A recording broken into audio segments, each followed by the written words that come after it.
Hello, welcome back to Terraria Let's Build. Now, we're taking a break from the castle today because I wanted to build something for you guys that you can use.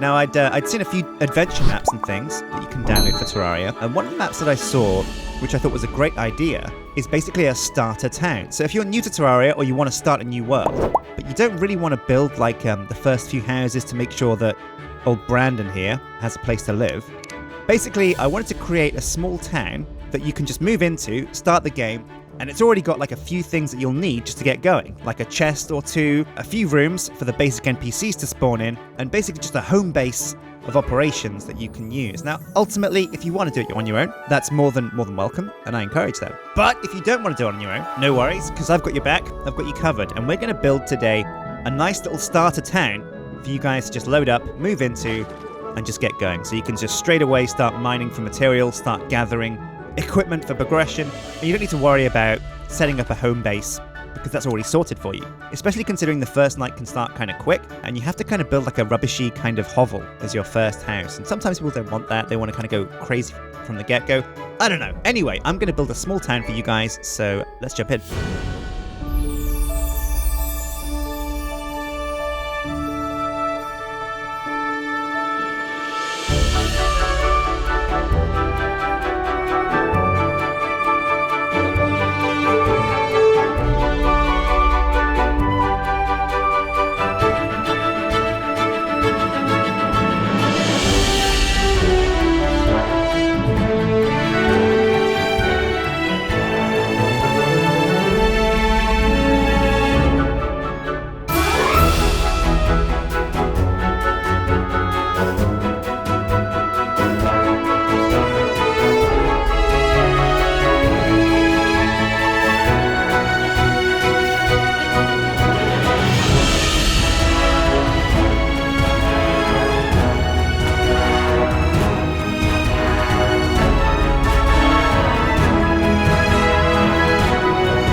Right, so here we go. This is the final finished build. I'm not super happy with it. I feel like, but that's always the way in Terraria. You can always spend another 2 or 3 hours perfecting what you've built. There's a few things I'd change. But anyway, so here's the build. We've got the main house, which is, I guess, where you can stay. You've got a bed that you can right-click and make your own, and you can make it your spawn point. We've got the traveling merchant, Alfred, and of course, the lovable guide, Brandon. Now, Brandon lives with you in your living room.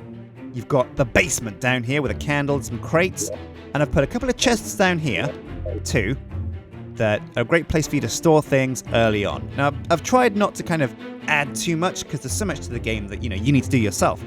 Like dig the stone to get a furnace, and dig the wood to get all the other little things. But for the most part, everything here is just basic furniture that isn't really that cheaty.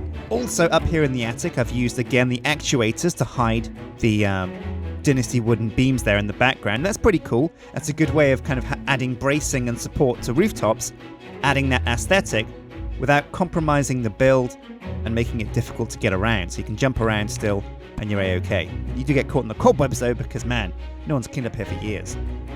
So you got a chest here too, which is another place to stash stuff, and a mannequin and a womanikin, which is a good place for you to store some basic armor, like some wooden armor. Candles on shelves, and I used a nice little trick here to make some curtains. So this is actually a red wall, and that's not in the foreground. Now I've seen people use banners as curtains, and that's another way you can do it. But walls also have this cool curtain effect, and that is a wooden platform there as the kind of top of the window. And I like this idea of splitting a room into two as far as walls go. You can add a lot more detail that way. And most of the best Terraria builds that I've seen are builds where every room is super, super busy. There isn't one square left unused, and that's a good philosophy to go by. Often in Minecraft, which I'm used to building in, the idea is less is more, and you just try not to overwhelm a build. But in Terraria, it feels like you can add a lot more, and you get away with a lot more, and adding more detail just makes a build much richer. So if you do choose to kind of live in this place, there's a lot of room for you to kind of add your own flair, add your own furniture, maybe change what's around, and that's one way to go forwards. The doors that I've used are dungeon doors just because I like the look of them. They look the most medieval and rustic. I've used stone slab bricks and walls in the background here, mixed with grey brick, which you get from stone. Now the bridge here, originally this house is going to be just this building, but I needed more space, so I moved over, added these Dynasty shingles as the rooftops, because I don't think there's a better looking tile in the game. And there's lead fence here to brace the bridge, and those caged lanterns that you see here. So moving on, now I removed the grey brick that I initially put down here because I thought, hang on a sec, I didn't want it to be too urban. I wanted you to have a garden outside your house. So we've got wooden fence in the background here, a wooden bench and some sunflowers. Let's just make it noon.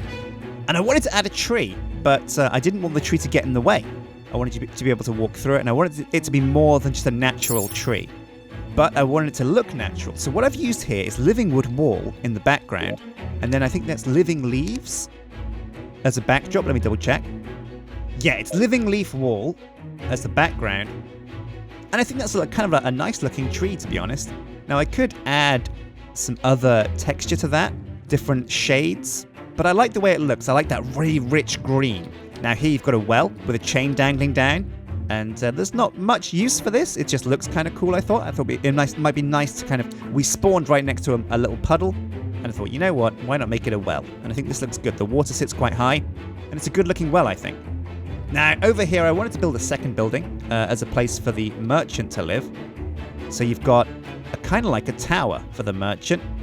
There's not that much detail on the way up, so if you do choose to start this as your world, you're welcome to decorate that with some of the banners perhaps you get from kills, or just kind of have a go at decorating that yourself with any ideas that you come across. I've used wooden platforms as the way up, just because I didn't want the whole tower to be a staircase, and I like the idea of just hopping up the wooden platforms. He's got a sofa, and I use glass doors as the windows here because it's the only way to make him move in. He needs a door, but also it kind of looks like a window as well. He's got some vases and some potions on some metal shelves here, and again we did the same thing with the roof up here. We actuated some Dynasty wood to make it into the background, and we used the Dynasty shingles for the peaked roof. And I'm pretty happy with that. In fact, what we're going to do now also is add a little bit more of a spike on top of there. And there we go, the finishing touch. And there you go, there's plenty of room for you to move around. And if you want a quick tour of the world, because this is the start area, but what else does the world have to offer? Well, let me show you. There's lots and lots of flat space to the right with plenty of trees, and it's not soon before you find yourself in the Corruption. I chose Corruption rather than Crimson because I'm more familiar with it. I prefer it slightly, and it's what we've used in the series. So it'll be much more familiar. And next to that, right next to it, is a jungle biome. Pretty good. And that expands down into a nice little cavern. Keep going right, And let's keep going. Now, this is a small world because I'm aiming this at single-player adventures, and it's a bit more, it's a bit easier to get around if you're on a small world as single-player. There's a living wood tree over here past a desert section. And if you keep going, hey, looks like there's some more corruption. There's some more desert right at the end. Or is it really desert? No. Oh, this is the sea. Oh, God. No. Oh, looks like a friend has followed us. Oh, what's that? Sleeping angler. Okay, so if you're looking for the angler, he's asleep over here on the sea. And how long does this stretch out for? I've never flown across the... Oh, that's the end. Right, well, let's check the other way and see what else the world has to store. Right, so if you come to the left, you've got the frozen wastes, a snow biome right on your doorstep. That goes right into a desert? Wow, how does that work? I don't know. But there's plenty of areas to farm stuff from these respective biomes.